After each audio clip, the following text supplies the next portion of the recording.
kayo nagmamaneho, kuya? Oo. Ano nang namaneho ninyo? Hindi po. Trailer. Kaya nga utso yung ano ko dito. May dati na kayong 8, no? Pero Pero, nakatry kayo ng mga pampasaherong sasakyan. oo, nakatry po ako. At Isa kuya, lang. daming experience.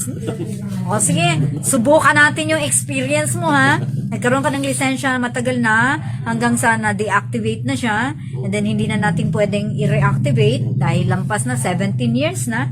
O, subukan natin, ha? Eto, may tanong ako sa'yo.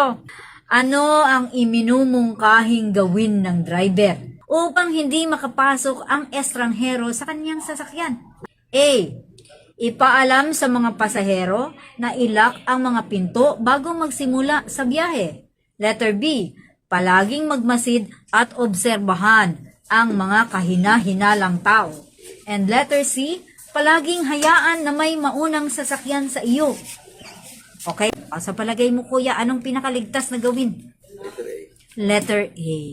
Re-inform na ang mga pasahero kasi minsan pag nilalak mo yung pinto at naramdaman nila, di ba, tumutunog, parang iba na iniisip nila, bakit nilak ni kuya ang pinto? Okay?